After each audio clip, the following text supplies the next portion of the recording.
हरे कृष्णा। आज रमा एकादशी है, तो इसके बारे में आपको उसको कथा सुना रहा हूँ। आप जरा ध्यानपूर्वक से सुने।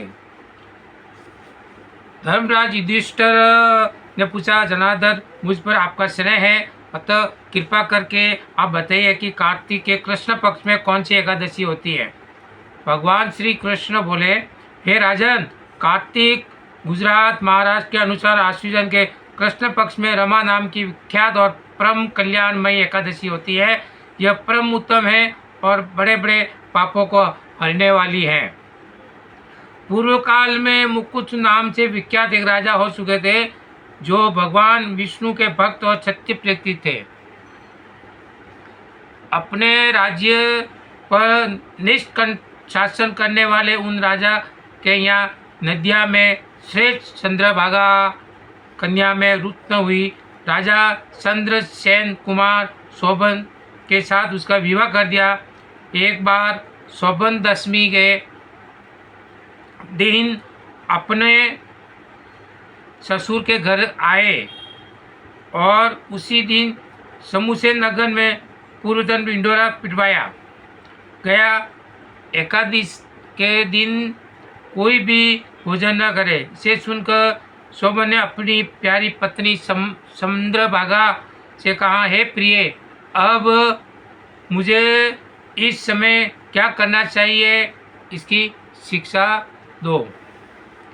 तो चंद्रभागी भागा बोली, प्रभु, मेरे पिता के घर पर एक एकादशी के दिन मनुष्य तो क्या कोई पालतू पशु आदि भी भोजन नहीं कर सकते।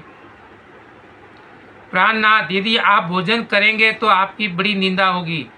इस प्रकार मन में विचार करके अपने चित्त को दृढ़ कीजिए। शोभन ने कहा, प्रिय, तुम्हारा कहना सत्य है, मैं भी उपवास करूंगा। देव का जैसा विधान है वैसा ही होगा।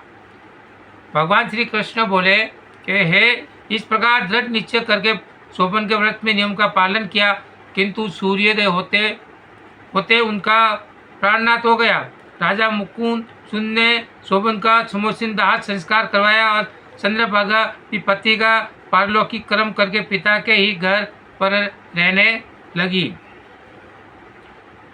तो नृपश्रेष्ठ उत्तर शोभन इस व्रत के प्रभाव के मंदराचल के शिखर पर बचे परम रमणीय देवपुर को प्राप्त हुए और वहाँ शोभन द्वितीय कुबेर की भांति शोभा पाने वाले एक बार राजा मुकुंद नगर वासी विख्यात ब्राह्मण सोम शर्मा तीर्थ यात्रा के प्रसंग में घूमते हुए मंदराचल पर्वत पर गए, जहाँ उन्होंने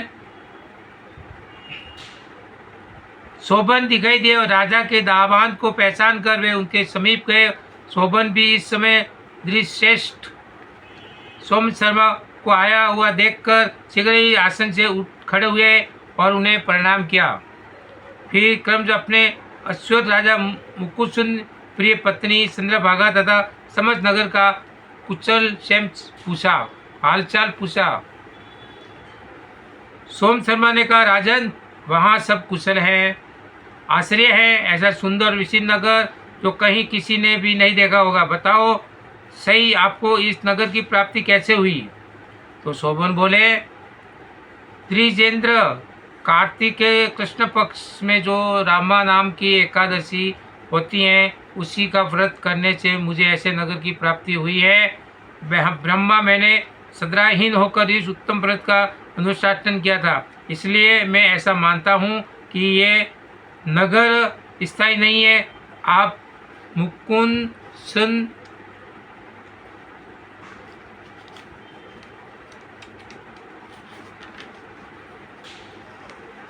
सुंदरी कन्या चंद्रभागा से ये सारा वरदान कहलाएगा।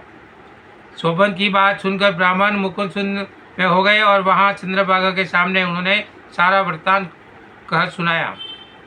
तो सोम शर्मा बोले, सुबह मैंने तुम्हारे पति को प्रत्यक्ष देखा और इंद्रपुरी के समान उनके दुर्धर्ष नगर का भी अवलोकन किया, और किंतु वह नगर अस्थिर है, तुम इसको स्थिर बनाओ।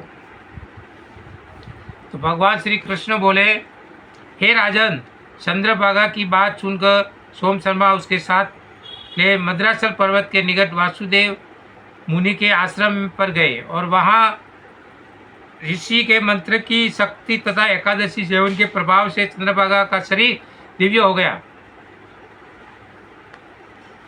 उसने दिव्य गति प्राप्त कर ली। इसके बाद वह पत के समीप गई। अपनी प्रिय पत्नी को आया हुआ देखकर शुभम को बड़ी प्रसन्नता हुई। उन्हें उसे बुलाकर अपने काम का बाग में सिंहासन पर बिठाया।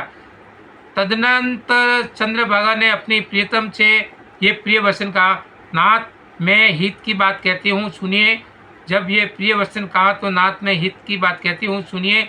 जब मैं 8 वर्ष से अधिक उम्र की हो गई तब से लेकर आज तक मेरे द्वारा किए गए एकादशी व्रत से जो पुण्य संचित हुआ है, उसके प्रभाव से किए हुए एकादशी व्रत से जो पुण्य सहित हुआ है, उसके प्रभाव से ये नगर कल्प के अंत तक स्थिर रहेगा तथा जब सब प्रकार के मनोवांछित एवं समृद्धशाली रहेगा। नृपश्रेष्ठ, इस प्रकार का ब्रह्मा व्रत के प्रभाव से चंद्रभागा दिव्य भोग, दिव्य रूप और दिव्य अमरण से विपित हो जाने पर पति के साथ मद्रासल के शिखर पर विहार करती है। और आजन मैंने तुम्हारे समक्ष रमा नाम एकादशी का वर्णन किया है। और चिंतामणि, ये चिंतामणि तथा कामधेनु के समान सब मनोरथ को पूर्ण करने वाली हैं। हरे कृष्ण। तो एकादशी करनी चाहिए, हर एकादशी करनी चाहिए, उसके पापों का पुण्य होता है, ये भगवान को भी प्रसन्न होता है, इसलिए एकादशी करना चाहिए। जय हरे कृष्ण।